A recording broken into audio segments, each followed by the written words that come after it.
Living with my parents has been my reality for a while now, so the idea of moving into an affordable living space seems straightforward to an outsider. But things are more complicated than they seem. I found myself in a whirlwind of betrayal and disappointment when I discovered my husband was using me, and my in-laws, who I was shocked to realize were quite naive, betrayed me. This revelation led me to question the essence of being a part of this family, especially when I was at risk of being left to fend for myself financially. It was clear to me that there was no future with them, prompting me to take decisive action. I reached out to my contacts and started making arrangements for a significant change. I organized for a service to collect all the household appliances and furniture. This sudden move left my husband panicked and desperate. My name is Sophia, and I'm 29 years old.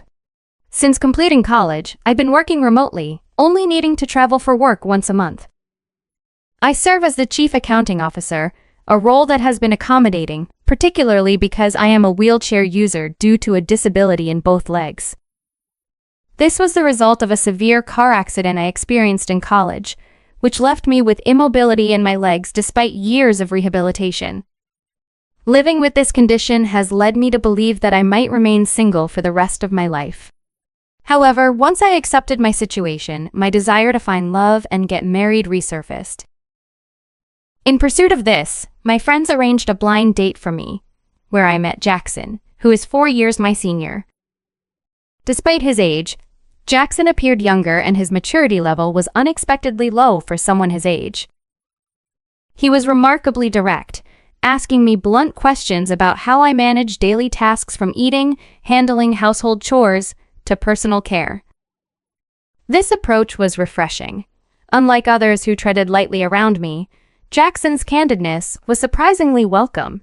Our encounter was unlike any I had experienced before, sparking a connection that eventually led to marriage.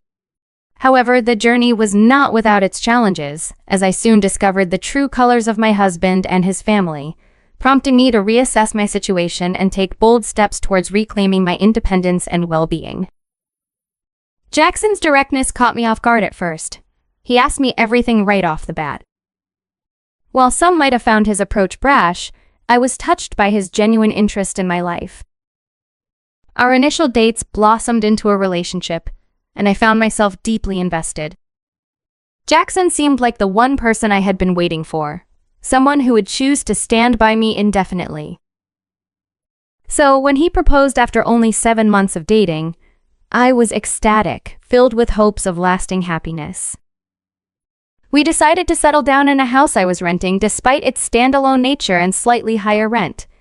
It was perfectly suited for someone using a wheelchair thanks to modifications likely made by a previous tenant. Jackson was taken with the house's ample space, which was ideal given the amount of time I spent at home. I took on most of the household chores, but on days when fatigue hit me hard, Jackson's reluctance to help was disheartening. His outright refusal to assist with tasks, even something as simple as helping me in the bath, left me feeling isolated. Before marrying Jackson, a caregiver assisted me with bathing twice a week. Managing alone on the other days was challenging but doable. However, I had hoped for Jackson's support to make these moments easier and quicker. Despite my hopes, he deemed the caregiver's assistance an unnecessary expense. The bathroom, designed for accessibility, became a point of contention.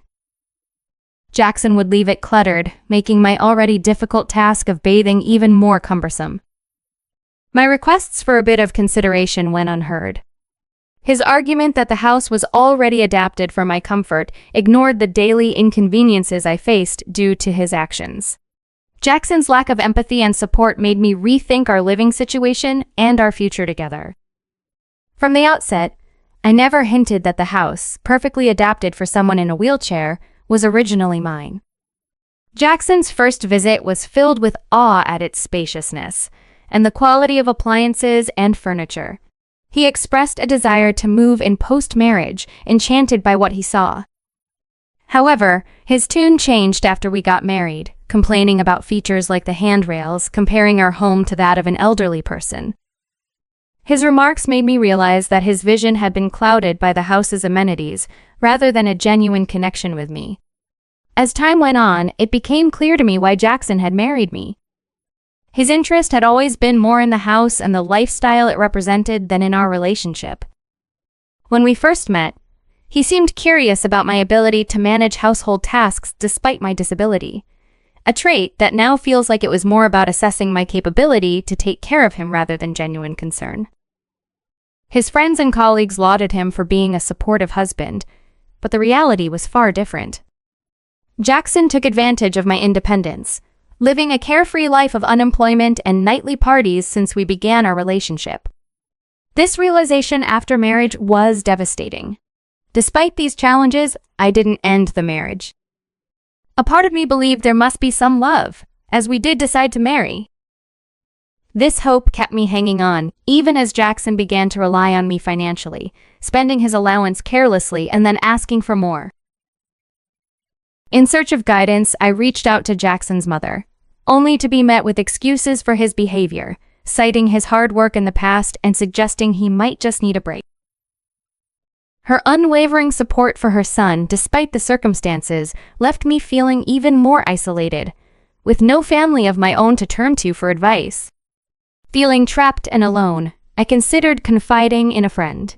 However, previous attempts to share my struggles were met with envy rather than empathy, making me wary of opening up again.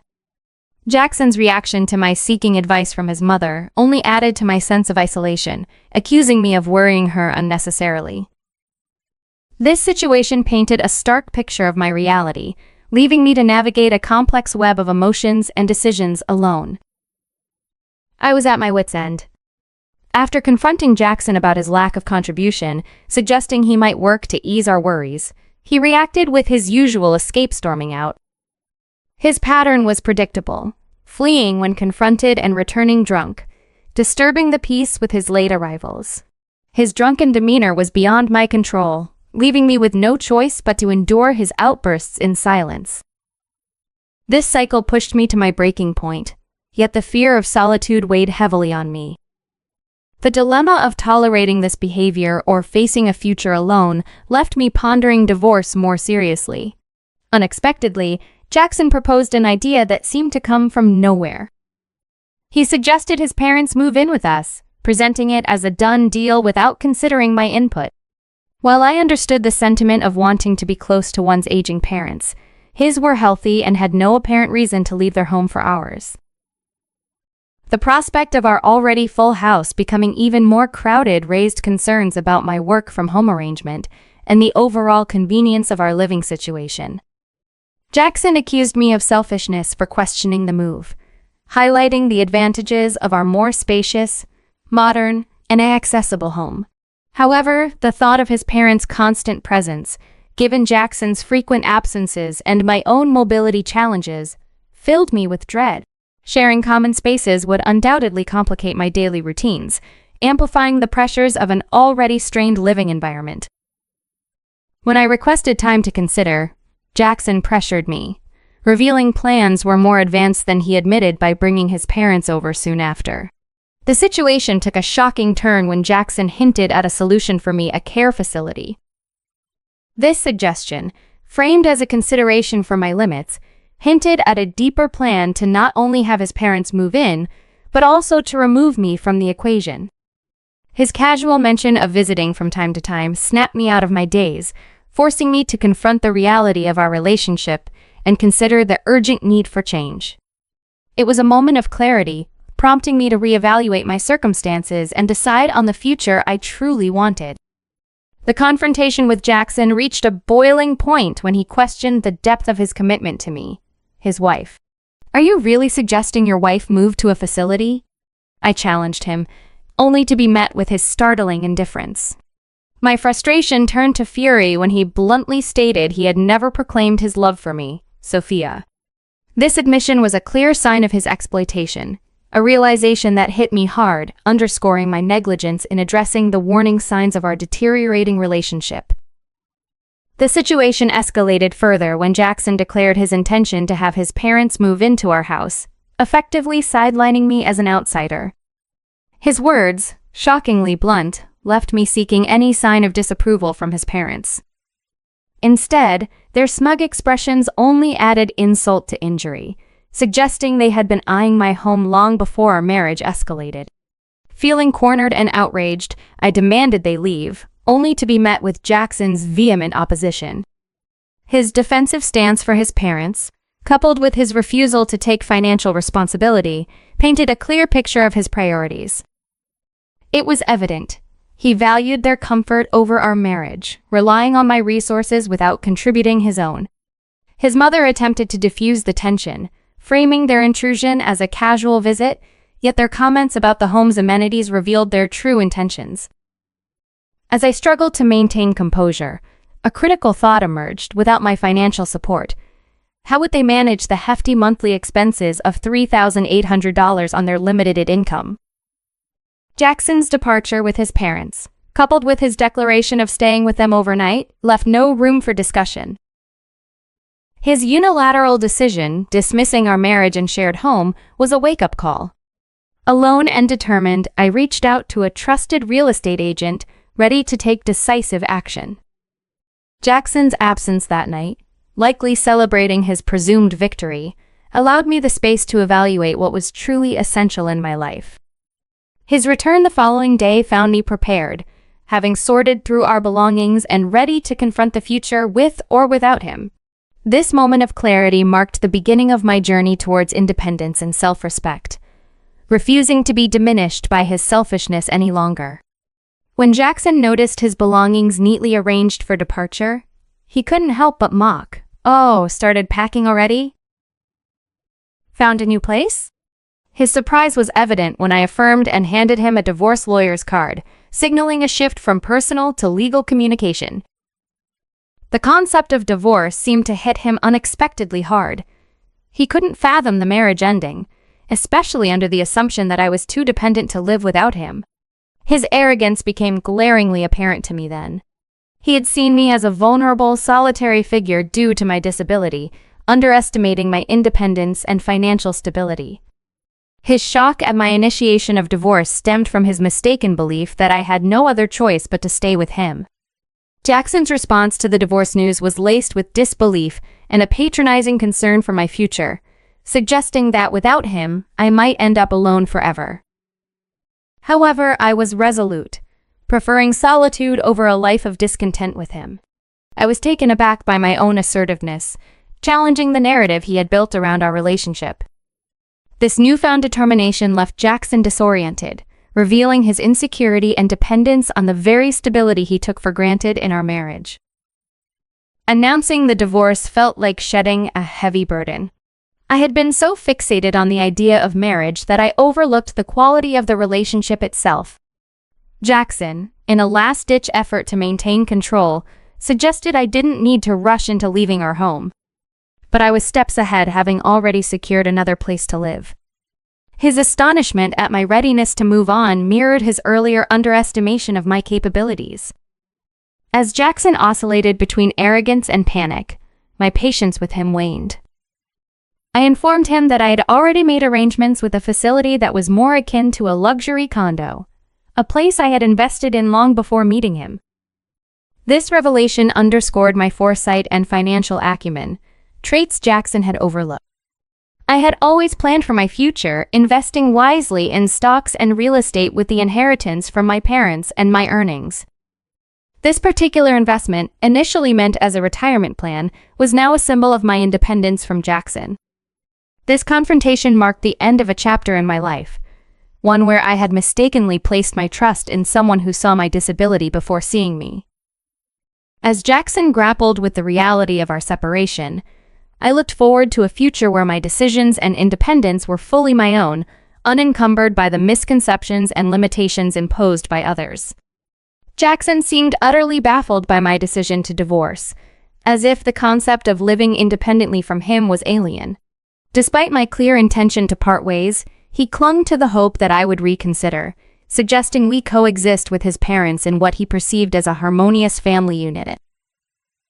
His inability to grasp my steadfast resolution showcased his denial and self-centered perspective. Unmoved by his pleas, I affirmed my decision, signaling an end to any negotiations. His accusation of selfishness fell on deaf ears. I was determined not to falter or return to a situation that compromised my dignity and independence. For hours after our confrontation, Jackson retreated into silence, likely contemplating the gravity of the situation. Amid my packing, I overheard him seeking advice from his parents over the phone, a move that I found rather pitiful. It reflected his reliance on them for making pivotal life decisions. Eventually, Jackson approached me with a resigned acceptance of the divorce, urging me to expedite my departure. The facility boasted top-tier amenities, including on-site medical staff and assistants, offering a level of privacy and comfort akin to an apartment. My new home was spacious, designed to accommodate families, complete with 3 bedrooms and a host of conveniences like assisted bathing. Here, independence and support coexisted seamlessly, disproving Jackson's misguided assumptions about my quality of life post-divorce. Initially, I viewed this facility as my final stop, but transitioning here turned out to be a blessing. Jackson's sudden appearance, combined with his plea for sympathy and a place to stay, only highlighted his desperation. His suggestion of remarriage as a solution to his current predicament of living in a motel without a job was bewildering. It was clear his concern was solely for himself, having seemingly left his parents to fend for themselves. I confronted him about his irresponsible behavior, pointing out the absurdity of relying on his parents and then attempting to lean on me post-divorce. The scene caught the attention of my new neighbors. Anticipating Jackson might show up either to taunt me or seek assistance, I had preemptively asked the residents to keep an eye out. Their collective gaze, filled with pity for Jackson, underscored the spectacle he had made of himself. His departure, with a realization of his embarrassment, likely meant I wouldn't see him here again. Life continued, and I'd encountered Jackson's parents working in menial jobs, a stark contrast to their previous life. It seemed they were struggling, with my mother-in-law facing challenges at her new job. Jackson had managed to find some work through an acquaintance from the motel, but at a place that exploited him with meager pay. Meanwhile, my life flourished in the facility. I embraced the community, hosting gatherings and building friendships, particularly with fellow wheelchair users. This environment, rich in support and camaraderie, was something I wished I had discovered sooner. It offered not just a social network, but also the opportunity to focus on personal health, attending physical therapy with the goal of improving my mobility. This chapter of my life, filled with both work and personal growth, was a testament to the strength and fulfillment found in self-reliance and community support.